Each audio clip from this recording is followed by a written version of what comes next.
Am I the a-hole for ending my engagement over a slap? I, 28 male, was with my now ex-fiancée, 27 female for 4 years now. Proposed last year and set to marry later this year. We've been living together for 2.5 years. Important to know that prior to this relationship, I have been in a relationship with a previous ex who was physically abusive. My previous ex would kick, punch, slap, and throw things at me when she was angry with me, which was pretty much all the time, or if things didn't go her way, knowing damn well that I would never hit her back. After getting out of that relationship, physical violence of any sort has been an instant deal breaker for me. My ex-fiancé knew this. Fast forward to last week, we got into a disagreement that turned into a heated argument. We both said some stupid things to one another, but one thing particularly struck a nerve with her, and out of the blue, she slapped me hard across the face. We've gotten into heated arguments before, even after drinking, but she's never slapped me before. This time, we were both stone cold sober. After she slapped me, I just told her that I'm not going to marry her anymore, and to consider our relationship over. I slept in the spare bedroom that night, and the next day I went to stay at my sister's place until I could figure out my next moves. I've contacted all my groomsmen, family, and friends and told them that the wedding is most likely going to be cancelled. I did speak to my ex-fiancée since then. She called me and did apologize for slapping me and asked me to reconsider. I told her no. She knew what my boundary was, and I told her that if the roles were reversed, she would have called cops and pressed charges against me. She told me that's different. I told her that I knew it was different, and I would react more harshly towards a man that hit my sister than a woman who hit my brother. But that doesn't mean that she shouldn't face any consequences at all. Ex-fiancé then turned from apologetic to angry and berated me for throwing our relationship away over just a slap. I told her that it all started with just a slap with my ex and hung up. Since then, I've been bombarded with texts and calls from her friends and family, telling me that I'm overreacting and that I'm ruining her life since she makes less money than me and can't afford the apartment by herself. I've agreed to let her stay in the apartment and pay my portion of the rent until the lease runs out, or she's able to make new arrangements, whichever comes first. I've also offered to give her some money to pay for her portion of the wedding deposit. Am I the a-hole here? Now for the top comments. Nope, and you should be proud of yourself for not agreeing to remain in a relationship with her. I'm with you 100%. My father was like this. Mom was as well, but nothing like my dad. The last straw for my mom was when my sister and I got hurt bad by stopping him from hurting our mom. All over a missing dirty white sock. My mom stayed for over 20 years. My dad died when I was 17. My ex was a social worker, and you'd be surprised how many of her cases were men. Most people don't have it in them to physically hit a loved one, hence why the harmed partner is always left feeling so confused. But the ones that do almost always escalate. Whatever that is, gender norms don't factor into it. Good for you. You deserve more than this. You deserve more than someone who says it will never happen again until it does. She overstepped a major boundary that happens to be a crime and doesn't see anything wrong with it. She said that's different, which means that she doesn't see anything wrong with it and is willing to do it again. You have been through too much to do it all again. Stand your ground, keep your value, boundaries, and that high bar. Best of luck to you. Yeah, that part really bothered me. That's different. I'm a woman, and I absolutely hate that nonsense. I had a lesbian roommate and her girlfriend used to beat her. It was constant fighting and then making up. That nonsense is toxic and he shouldn't put up with it. Another woman here, I agree. I hate the "it's different" attitude when a woman assaults a man. All genders should be held accountable the same way.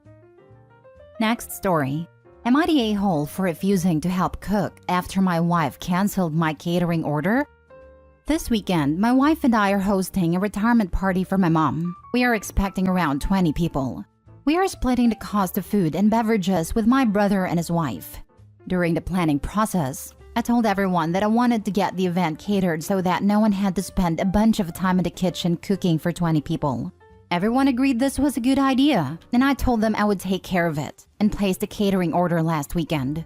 My wife and sister-in-law have been handling the logistics, and when I told them the cost of the catering, about $300, my sister-in-law made a comment about that being too high.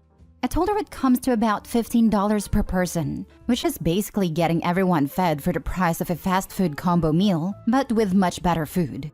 Sister-in-law said that we could save a lot of money if we just cooked ourselves instead. The reason cost is an issue for sister-in-law is that they just welcomed their second child 2 months ago, and I guess they are feeling a bit pinched financially. I explained to sister-in-law again my reasoning behind wanting it catered, because I don't want anyone to be burdened with cooking for a large group, and that I will gladly pay a bit more than our fair share if that makes her feel better. That seemed to ease her mind. Unbeknownst to me, sister-in-law and my wife continued talking about it, and sister-in-law had taken it upon herself to plan an entire meal that we would cook ourselves for half the price of the catering order. Without discussing anything with me, they decided to cancel the catering order and just cook ourselves. My wife told me this last night. When my wife told me their plan, I asked them who would be doing the cooking, and she said me and her because sister-in-law and my brother would probably have to be watching their kids. I told her that since she and sister-in-law made this decision on their own, I'm not going to help with the cooking at all. I said I would gladly watch the kids while my wife and sister-in-law cooked the entire meal for everyone. She told me that I'm being a jerk and sexist if I think that I can just refuse to help and make the women do all the cooking. I told her that she and sister-in-law are the ones who went behind my back and canceled the catering order, so they get to be the ones who figured the new plan out. But I'm not helping. She said that sister-in-law was concerned about the cost, and that sister-in-law confessed she was worried about money. I told her that's exactly why I had offered to pay more, but apparently that wasn't enough. And that sister-in-law and my wife just needed to be in control of this for some reason. She told me I need to be more understanding of my brother and sister-in-law's financial situation, and that cooking isn't that big of a deal, especially when we can all save some money.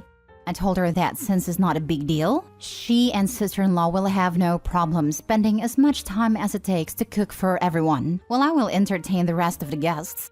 She told me I'm being an unreasonable a-hole for not helping. Not the a-hole. She canceled the catering order, so she gets to cook. Has nothing to do with her being female. She and sister-in-law made a choice that affects everyone else. Exactly this. OP, you're not the a-hole, but your wife is being a major one. I understand if she wants to do what's best for your sister-in-law, but she needed to discuss it with you, and not make the decision and then expect to force you to help out. This is on her and sister-in-law to take care of now. Weirdly though, their decision wasn't even what was best for sister-in-law. It just compounded all the problems. No time to cook because kids. No money to cook the big meal because kids. No time to themselves for sister-in-law and brother-in-law because working and kids. Now they get to spend all their free time cooking after work. Easy, not the a-hole. Your plan was just fine. Your wife and sister-in-law made this decision by themselves. They can cook. That was rude as heck for your wife to basically volunteer you to cook for 20 people. You offered to pay more due to your sister-in-law's financial situation, which was a perfectly reasonable solution. Your wife is also out of line for bringing sexism into this when it has nothing to do with it. Cooking for 20 people is a huge undertaking. Ridiculous. The sexism accusation was a cheap shot and would have set me off if I was OP. First thing that popped into my head was to ask her why she's being so sexist, thinking 2 grown men, one an experienced father, aren't capable of watching the kids. Next story. Am I the a-hole for not helping my wife with our newborn at night because I work early mornings and for asking my mother-in-law to leave our house? This is my first time posting here and I'm really needing some outside perspective. I'm a male 34 and my wife is female 32.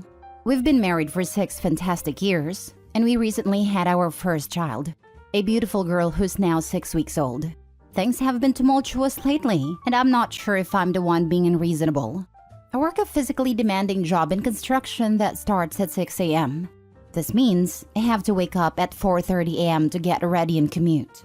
My job needs me to be alert, as any lapse could lead to serious accidents.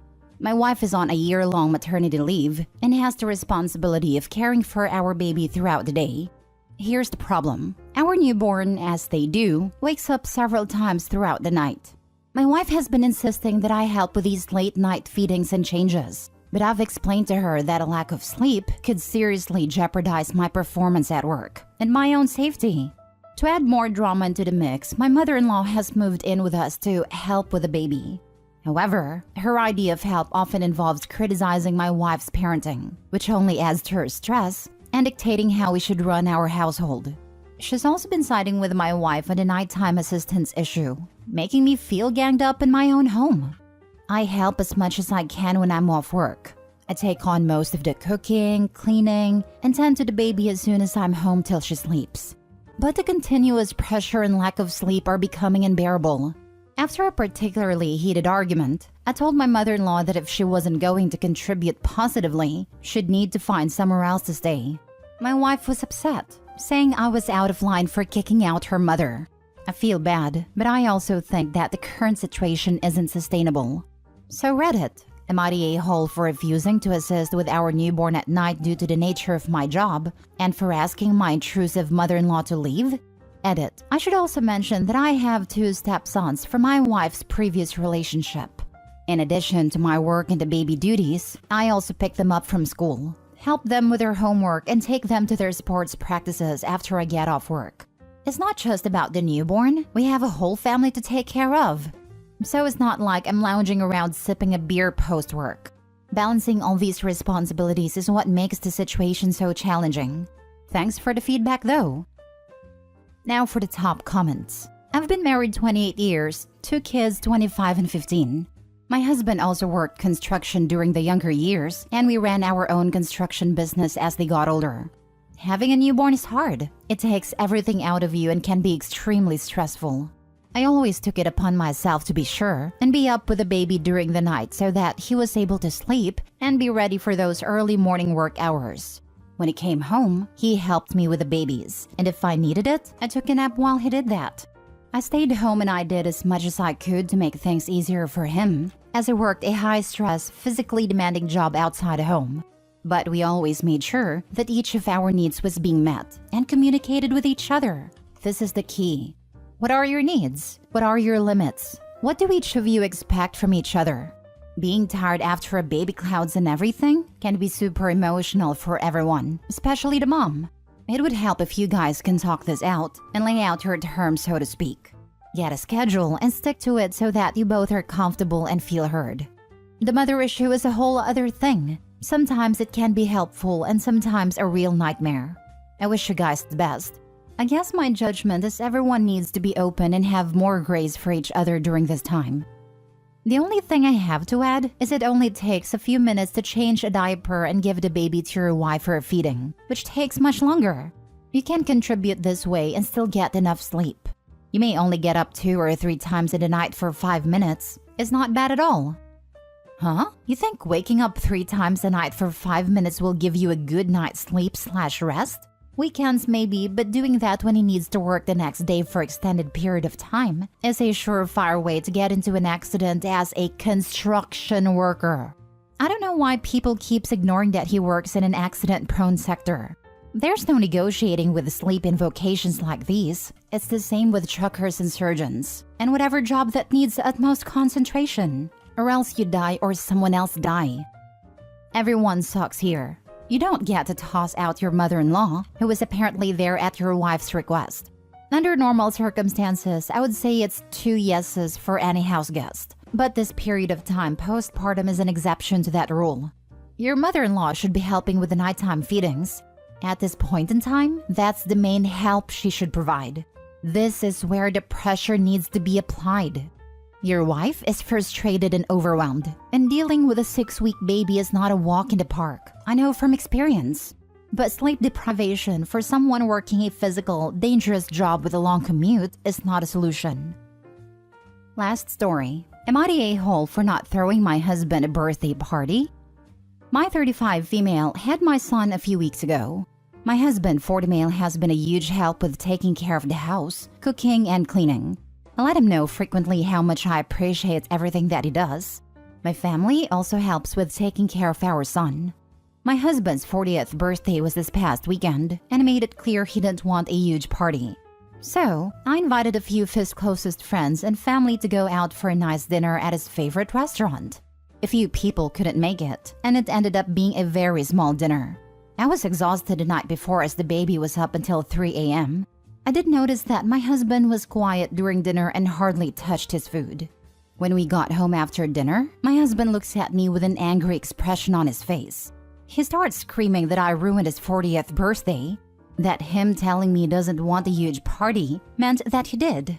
I was so tired that I just burst into tears and haven't spoken a single word to him except when it's about the baby. I'm starting to feel like the a-hole for not making my husband's 40th birthday a better one. That him telling me he doesn't want a huge party meant that he did. This is some teenage girl kind of nonsense. He's a grown man. He can communicate what he wants or do it himself, not the a-hole. Exactly. OP is not a mind reader. Adults can verbalize their needs/wants. And if they can't, they cannot be pissy when they are misinterpreted. A newborn and a 40-year-old infant. Poor you.